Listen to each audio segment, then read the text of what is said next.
Happy 100th birthday to the L. No, I'm not kidding. If I did things a couple days faster, I could have actually released this on the centennial. What a missed opportunity. But a birthday present for the L train? A secrets video will do. And we start at 8th Avenue, 14th Street, somewhere we've already been, and you're probably wondering, are the weird guys still there? Yes, they are. Even though it's BMT, they've still found their way down. However, I think we've seen plenty of these guys. What's a real secret for this station? 8th Avenue was actually built a little later than the rest of the 14th Street line.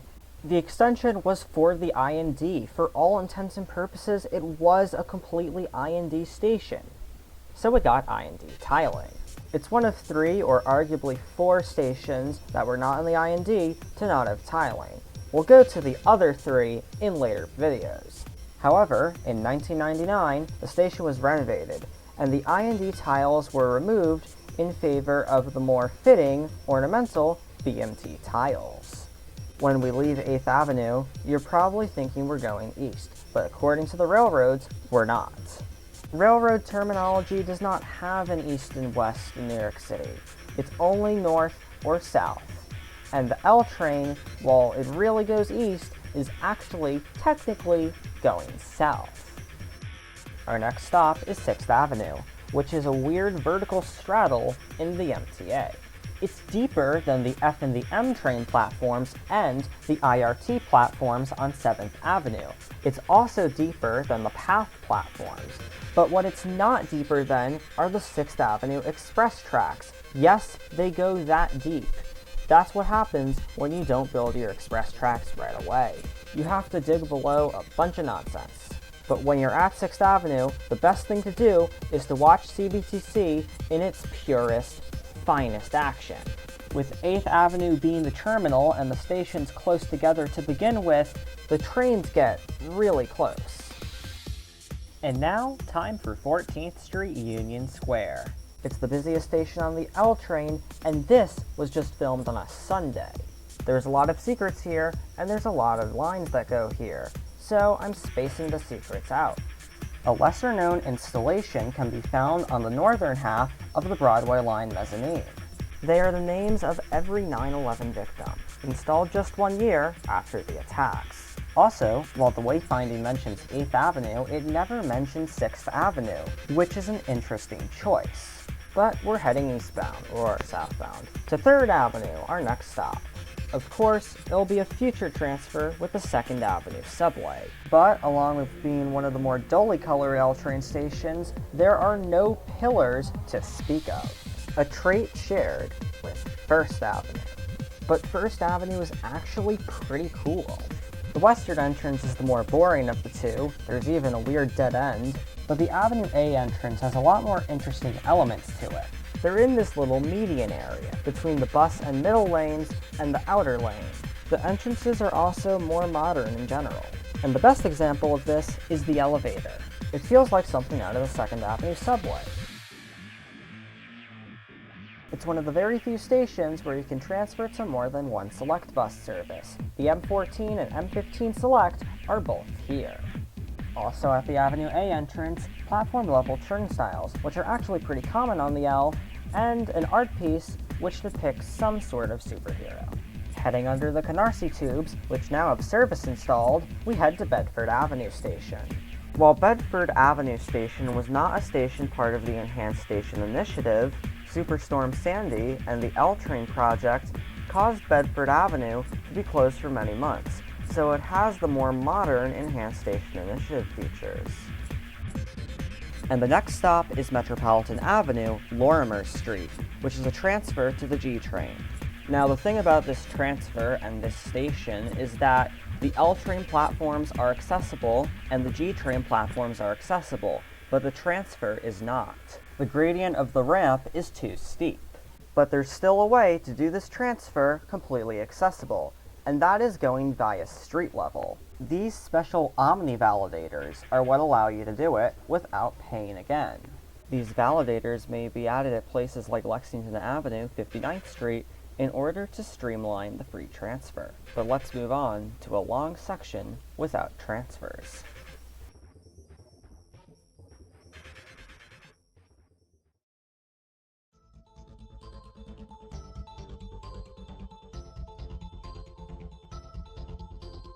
some stations on this section have more to offer than others, so let's start with Grand Street Station. It's relatively one of the more recent accessible stations. But then there are these yes and no buttons, which seem pretty out of place, but they actually have a purpose. In case a mute person, or otherwise someone who couldn't speak, got stuck in an elevator, they can contact emergency services and still answer questions without needing to talk. In general, a lot of the newer elevators have these buttons, and they make them even more accessible. There's also a very interesting abstract art installation here, which you can view from platform level despite it being outside of fare control. And so we head on to Montrose Avenue Station, which you might think is only notable for its colored tiles, but there's actually quite a lot of history surrounding this station. It was the original eastern terminus of the 14th Street line. Since the line didn't go to Broadway Junction yet, it was isolated from the rest of the system. The Long Island Railroad's Bushwick branch was how trains got to the line. The remnants are nearly impossible to see today, but yes, there was a ramp that led to street level. But there's more. The original plan for the extension to Broadway Junction called for an elevated line above the Evergreen branch of the Long Island Railroad. Only because of industry opposition did this plan not go forward, and we got the entirely underground segment instead. Despite all this interesting history, there isn't really anything at Montrose Avenue Station. But notice the poles. They're normal, like most other stations. Not the case at Morgan Avenue, our next stop. So you might wonder why Morgan Avenue and a few other stations in the system don't have the typical painted poles and instead have these firmer tiled poles. Well, usually a station has tiled poles if it's not below a street, which Morgan Avenue fits the conditions. When we look at Grant Avenue, a station we saw last time that also has this property, we can also see it fits the conditions. After all, the weight being supported is greater, because it's not just a road, but its entire buildings. Meanwhile, the station name mosaics on the poles have clearly been through a lot, and this one especially is just unreadable. Other oddities at Morgan Avenue include the experimental makeshift platform barriers, this abandoned exit, and this exit which has a unique brick exterior. You can even see a triple stop marker thing. A similar entrance type is able to be seen at Jefferson Street Station, but unlike at Morgan Avenue, there are two of them, one for each direction. The cool thing about Jefferson Street is that it directly follows a curve, which makes rail fanning here a little more interesting than most stations on this section. But nothing much to note here, so we'll go to Myrtle-Wyckoff, which is finally another transfer station. During rush hours, a few L trains terminate here from Manhattan. Also, if you've seen the destination be Broadway Junction throughout this video, that's just because I filmed some of this on the weekend when that service change was in effect. But this is the L train's only true short turn. Then there's the train locator console. It was a bit of a show-off of CBTC in that it literally showed every train's location. It's a real shame that this thing is no longer in use, because it was a one-of-a-kind. If you've ever wondered what those random blank screens are, that's what they were for. Finally, there's this cool design on the walls, with the lower part being a much darker blue color instead of white. On to the next station, Halsey Street, which is in Queens? For the sake of wayfinding, announcements will tell you that Halsey Street is in Brooklyn, like all the other L train stations east of the river. But this particular segment of the L line is really close to the Brooklyn-Queens border. The L train runs under Wyckoff Avenue here, and for a small portion, so does the border. All of the Manhattan-bound platform, along with a little bit of the Canarsie-bound platform, is in Queens, while the western part of the Canarsie-bound platform is in Brooklyn. Thus, Halsey Street on the L is the only station to be in two different boroughs at once. For a short time, the L train is properly in Queens, but that's not for long as we curve south and go outside? Despite the graveyard, it's pretty serene riding between Halsey Street and Wilson Avenue Station. It's not often a station gets so close to nature, And again, despite it being a cemetery, it's still a nice change of pace. But as there's one outside platform, there's also one underground platform. Wilson Avenue is the only station where, depending on the direction, you'll either be outside or underground. On the underground platform, there's a lack of tiling and general finish on the back wall. The columns here also have a unique shape.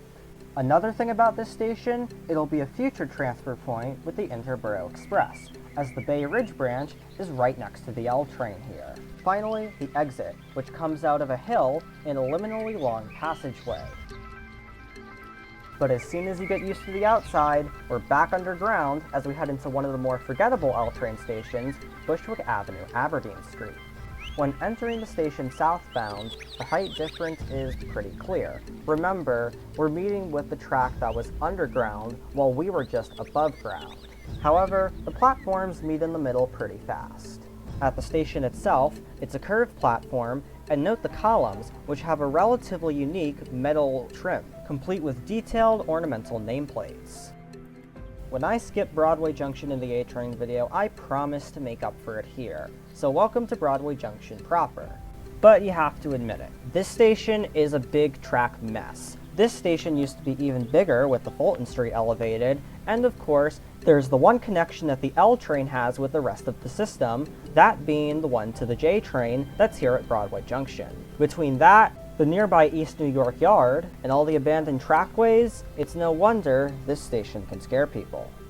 But of course, it's pretty cool to see the J train from the L train platforms. A little bit of connectivity in this otherwise isolated line.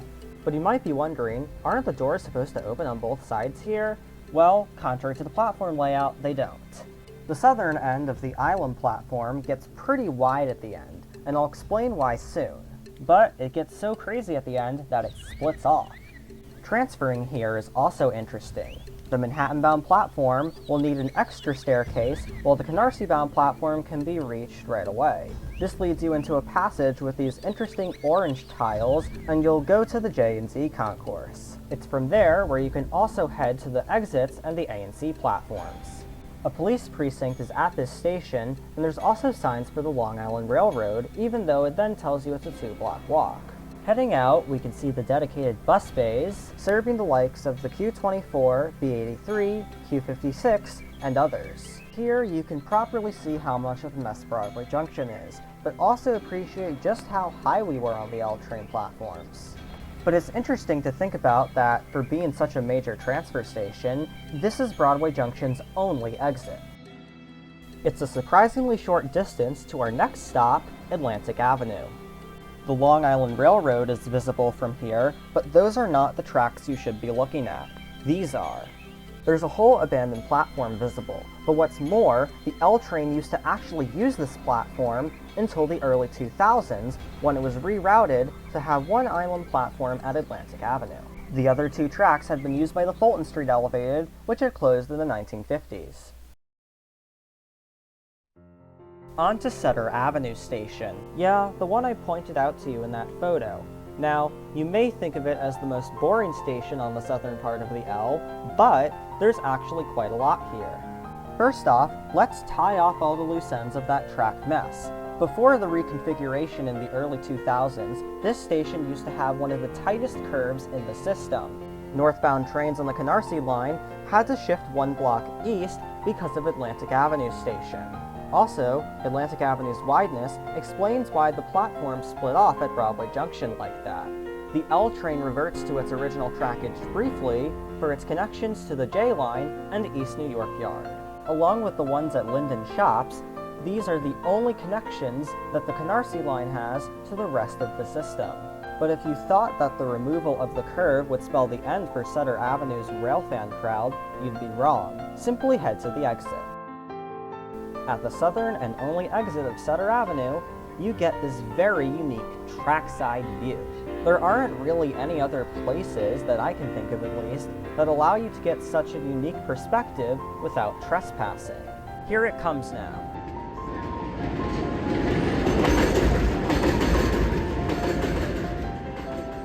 The best part of this perspective is that it's where the homepage image for the subway nut was taken. manned by Jeremiah Cox, I have to give him and his website a lot of credit, as it's what makes these videos possible, both with images and research.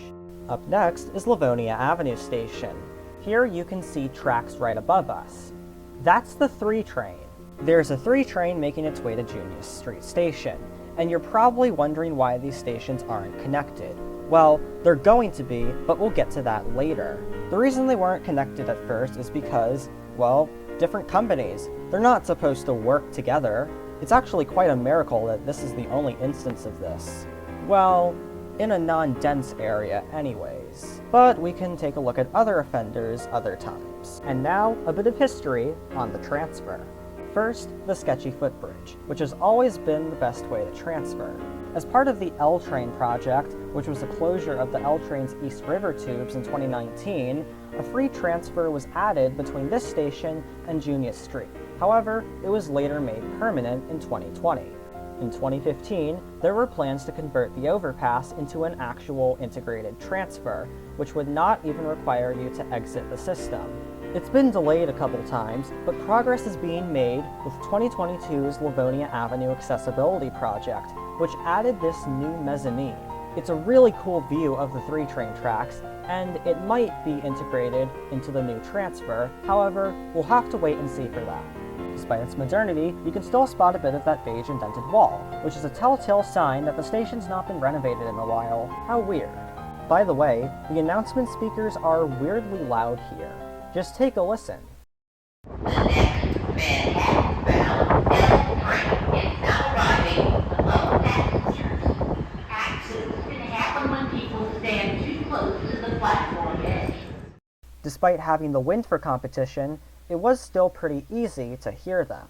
By the way, the person who does these announcements has a name, Carolyn Hopkins. She's done a few arrival announcements for the MTA, but her main work was on the L line, where she did many announcements. And if you recognize her voice and you don't take the L train, well, that's probably because she plays in airports a lot. Please verify the number on your claim receipt with the baggage tag. We hope your flight was a pleasant one, and that we will see you soon on another American Airlines. We're nearing the end, but not quite done yet. Our next stop is New Lots Avenue, and this station made me realize, although there are a couple exceptions like West 8th Street New York Aquarium Station, this portion of the L train is the only 2-track elevated line. Seriously, everyone always built a 3rd track on their elevateds, so kind of weird when you notice it. There's this cool colorful building visible from the station, and there's also a very interesting art piece here named 16 Windows. They depict slices of life, but here's the gimmick. On the Manhattan-bound platform, where you'd stand in the AM rush, you'd see depictions of various morning activities. Meanwhile, on the Canarsie-bound platform, which you're likely to encounter during the PM rush, you'd see lots of evening activities. And thus ends the elevated portion of the Canarsie line. We're now at grade level as we enter East 105th Street Station, a station that actually used to have a level crossing. But there's this rather quaint atmosphere to this station that I really love. The sole exit combined with it just feeling like it's in the middle of nowhere, it's a really cool vibe that you wouldn't find from any other station. The striped boards reveal that this station is feasible as a terminal station. But yeah, I'm starting to think that isolation and the number 105 are connected. And last but certainly not least, Canarsie-Rockaway Parkway. What a station to end on. Because of CBTC, the L train has to turn around fast, so conductors will often set the northbound program before they open the doors. A side effect of this is that when you set a program and don't open the doors, the overhead displays will display what the exterior displays would show. Pretty interesting. But from interesting signage, to clear views of the Canarsie yard, to being the only station to have a bus bay inside fare control, this station gets into my podium in terms of terminals. Not to mention it's at grade, just like East 105th Street. So we've reached the end of the line. Or did we? The only reason the L train ends here today is because this is where electrification ended. The Canarsie line used to go all the way to Canarsie Pier, and you can see with the slightly wider gap between East 94th Street and East 95th Street where the tracks ran. The B42 bus is a remnant of this, and it also happens to be the shortest bus in the entire MTA, so that's pretty cool. Thank you all for watching, and a lot of thanks for the huge support on the last video. It was great to read all of your comments, even the ones that were criticisms, because, hey, they just make the future videos better. Until next time, goodbye.